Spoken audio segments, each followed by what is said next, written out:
तूही रे माझा मितवा या मालिकेचा आजचा म्हणजे 16 ऑक्टोबरचा मजेशीर असा रिव्ह्यू तुम्ही ऐकत आहात प्रेक्षकांनो. मालिकेच्या सुरुवातीला त्यांनी दाखवलं की ईश्वरी जेव्हा बेडरूम मध्ये येते तेव्हा तिला अर्णव अंथरूण टाकताना दिसतो. आता ईश्वरीचा गैरसमज होतो की अर्णव तिच्यासाठीच अंथरूण टाकतोय. अर्णव तिला म्हणतो तुझ्यासाठी नाही, हे मी माझ्यासाठी टाकतोय. ईश्वरीला ते काही आवडत नाही. तिला असं वाटतंय की अर्णवने खाली जमिनीवर झोपू नये. ती अर्णवला उठवायचा प्रयत्न करते की तुम्ही असे जमिनीवर झोपू नका, हे घर तर तुमचं आहे, चला उठा बरं. पण अर्णव काही ऐकायला तयार नसतो. तो ईश्वरीला म्हणत असतो की नाही नाही. अर्णव ईश्वरीला म्हणत असतो की खाली मात्र मीच झोपणार. पण आता या गोष्टीमुळे दोघांमध्येही वाद सुरू होतात बरं का. आणि वादावादीचं रूपांतर ओढाताणीमध्ये होतो. अगदी हा अर्णव झोपून सुद्धा जातो. ईश्वरी आता त्याच्या अंगावरचं अंथरूण असं ओढत असते आणि त्याला उठवायचा प्रयत्न करत असते. आता हा अर्णव चिडतो आणि म्हणत असतो बिहेव युअर सेल्फ. पण आता ओढाताणीमध्ये ही ईश्वरी अशी त्याच्या जवळ येते आणि दोघांमध्ये जवळीक निर्माण होते.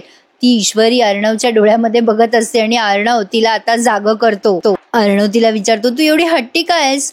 त्यावर ईश्वरी त्याला म्हणत असते ते तर मी आहेच बचपन से. आता हे सगळं बोलताना ती सारखं त्याच्या डोळ्यात बघत असते बरं का प्रेक्षकांनो. आणि अर्णव तिच्या डोळ्यात. मग आता ईश्वरी त्याला म्हणते, ईश्वरी अर्णवला म्हणत असते त्याच्या डोळ्यात बघून आता तुम्ही काय करता ते बघतेस मी. मग अर्णव तिला म्हणतो अगं मी नाही, तू बघ काय करतेस, माझ्या डोळ्यात बघू नकोस, नाही तर खरोखर मला नवरा मानायला लागशील. आणि ईश्वरी अशी भानावर येते. अर्णव तिला आता चिडवायला लागतो काय मग आता आपण खरोखरचे नवरा बायको ना. मग आता ईश्वरी म्हणते नाही नाही तसं काही नाहीये, उठा बरं सर इथून. हे बरं ठीक आहे चला जिंकलात तुम्ही, आपण एक काम करूया.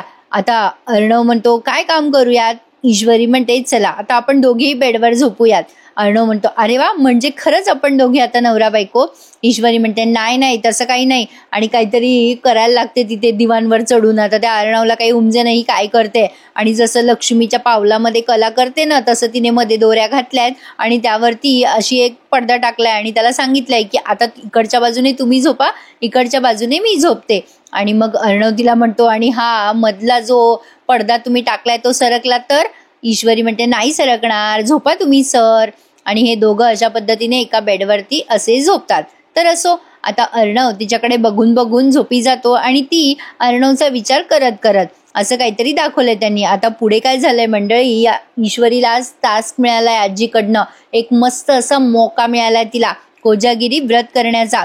आजींनी कसला तरी करंडा आणलाय गुरुजीकडनं सौभाग्याचा. आणि त्या अंजलीला सांगत असतात बाई गुरुजीकडनं हा सौभाग्याचा करंडा मिळाला बघ.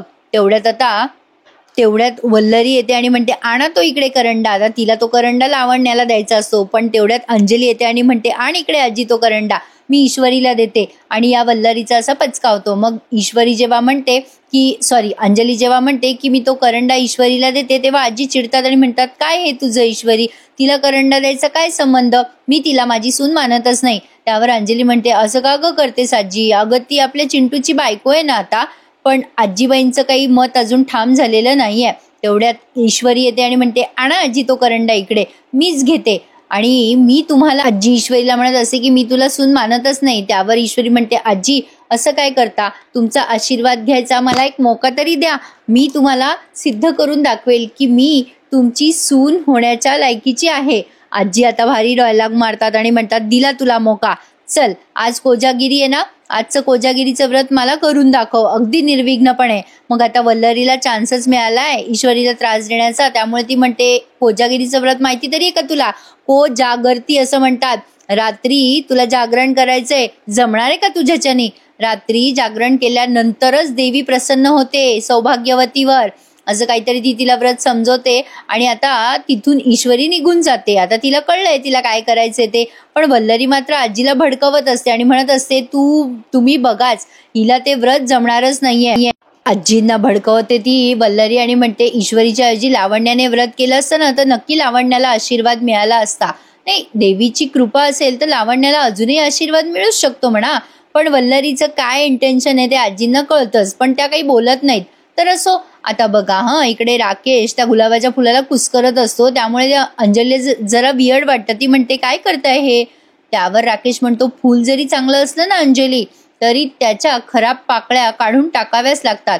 अंजलीला ते जरा विचित्र वाटतं, पण तरी सुद्धा ती विषय बदलत ईश्वरीबद्दल या राकेशला सांगायला जाते की ईश्वरी आज व्रत करणारे, आजी काही तिला सून मानत नाही, हे मला पटत नाही. राकेश म्हणतो अगं जाऊ दे ना, त्याच्याशी तुला काय. मग ही अंजली म्हणते असं का बोलताय, मी ईश्वरीला ओळखते, ती चांगली मुलगी आहे. त्यावर राकेश तिला म्हणतो अगं असे लोक न घरावर ताबा घेत असतात, तुला माहित नाही, अनोळखी लोकांवर असा विश्वास ठेवत जाऊ नकोस. अंजली म्हणते राकेश असं का बोलताय, अहो मला माहिती आहे ईश्वरी खूप खूप चांगली आहे. राकेश म्हणतो जाऊ दे अगं, तू आता सध्या आपल्या बाळावरती लक्ष दे, बाकीच्या गोष्टींचा विचार तू करू नकोस. असं म्हणून विषय टाळतो मुद्दाम आणि म्हणतो त्या ईश्वरीला काय करायचं ते करू दे, तू नको टेन्शन घेऊ. पण आता अंजली गेल्यानंतर मनात विचार करतो या बावळट बायकोला मला या ईश्वरीच्या विरोधात भडकावं लागेलच. तर असो, आता ईश्वरीबाई आल्यात अर्णवला कॉफी देण्यासाठी. अर्णव काहीतरी ऑफिसचं काम करत असतो तिथे. तेव्हा ईश्वरी त्याला हळूच म्हणते सकाळपासून तुमची दुसरी कॉफी आहे बरं का, आता परत मिळणार नाहीये तुम्हाला कॉफी. आता ही सायलीची ऍक्टिंग करते असं मला वाटलं बरं का. अर्णव तिला म्हणतो ठीक आहे मिस इंदोर, तुला नसेल करायची तर करू नको, मी सांगेल अंजलीला कॉफी करायला. आता ही ईश्वरी म्हणते मला कंटाळाने आलाय कॉफी करायचा, पण तुम्ही उगाच इतकी कॉफी प्यायची नाही, आणि कॉफी करायची तर अंजली ते का करतील, मी करेल ना. अर्णव म्हणतो का. आता ईश्वरी म्हणते अहो मला एवढंच म्हणायचंय की एवढी कॉफी पिणं तब्येतीसाठी चांगलं नाहीये, किती मोठे मोठे मग भरून कॉफी पिता तुम्ही. अर्णव म्हणतो तू काही डॉक्टर आहेस का ग, तू कशाला मला शिकवतेस कॉफी प्यायची नाही प्यायची. अर्णव तिची मजा घेत असतो. ईश्वरी म्हणते माझं जाऊ द्या, पण तुम्ही CEO आहात ना, स्ट्रगलर आहात, तुम्ही जागेच असता ना रात्रभर आणि बघावं तेव्हा घरीच असता. अर्णव म्हणतो अगं मी कामात आहे, तुला कळत नाहीये का ईश्वरी. मग ईश्वरी म्हणते पण मग तुम्ही ऑफिसला नाही जाणार का, घरीच थांबणार आहात का. अर्णव म्हणतो का ग, नाही म्हणजे त्याचं काही आहे ना, मी ऑफिसमध्ये असल्यावरती तू मला सर म्हणतेस आणि इथेही सरच म्हणतेस, तसंही मला ऑफिसमध्ये असल्यासारखंच वाटतं घरी. आता ईश्वरी म्हणते तुम्हाला मी सर म्हणू नये असं वाटतंय का तुम्हाला. अर्णव म्हणतो हो, सर म्हणाल्यावर आपल्या दोघांमध्ये अजूनही अंतर आहे असं वाटत असतं मला. ईश्वरी थोडी ऑकवर्ड फील करते आणि विचार करते सर पण तुम्हालाही म्हणजे डिस्टन्स हवंय ना. आता हा अर्णव तिला काहीच बोलत नाही बरं का, आणि ईश्वरी म्हणते बोला ना सर. अर्णव फक्त म्हणतो की हे सगळं असंच राहायला हवं. मग ईश्वरी मनात विचार करते अरे आपल्यातलं अंतर असंच राहायला हवं असेल तर मी असंच वागेल. आणि म्हणते तुम्हाला सांगायचं राहूनच गेलं, आज मी आजीनी सांगितलेलं कोजागिरीचं व्रत करणार आहे. मग आता अर्णव म्हणतो म्हणजे आपल्या दोघांना जागरण करायचंय का. मग ईश्वरी म्हणते नाही नाही मला एकटीला करायचंय व्रत. अर्णव म्हणतो असं कसं, आपल्या दोघांचं सोबत लग्न झालंय ना, मग मी पण व्रत करणार. आता ईश्वरी म्हणते नाही नाही ते व्रत मलाच करायचं असतं आजींचा आशीर्वाद घेण्यासाठी. आता अर्णव म्हणतो काय तू रात्री जागरण करणार एकटी, अगं तुला ऍसिडिटी होते ना जागरण केल्यामुळे, ज्या गोष्टी झेपत नाही त्या कशाला करतेस ग. ईश्वरी म्हणते तुम्ही माझी एवढी का काळजी करताय. अर्णव म्हणतो अगं तुला कुठे जमणार आहे, तू मान डोलावून म्हणली असशील आजीला हो आजी मी करते ना, मी तुमच्या शब्दाच्या बाहेर नाहीये असं बोलली असशील ना. काय गरज होती, रात्रभर डुलकी घेताना आजीने तुला बघितलं ना तर विषय संपला, आजी रागवणार तुला, ओरडणार, मग कळेल तुला. ईश्वरी म्हणते नाही नाही मी बिलकुल जागरण करेल म्हणजे करेलच, बघाच तुम्ही मी कसं काय काय करते ते.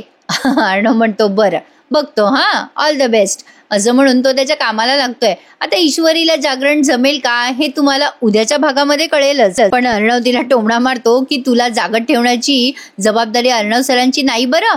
ईश्वरी म्हणते कॉफी घ्या, कोल्ड कॉफी झाली ती. आणि मग इथे त्यांनी एपिसोड संपवला. आता पुढच्या भागात आपल्याला दिसणार आहे की ईश्वरीच्या दुधामध्ये त्या वल्लरीने कसलं तरी झोपेचं औषध मिसळलंय, त्यामुळे ईश्वरीला झोप येत असते आणि ती आता त्या लावण्याला सांगत असते बघ हे झोपेचं औषध आहे. आता ही ईश्वरी ते दूध घेणार आणि रात्री मस्तपैकी गुंगणार. पण आता ईश्वरीच्या आधीच या वल्लरीचा प्लॅन लक्षात आलाय आणि ईश्वरी विचार करते माझं दूध कडू का लागलं, सगळ्यांचं दूध तर चांगलं होतं. आणि लावण्या आणि या वल्लरीला कळतं की ईश्वरीला आपला प्लॅन कळलाय.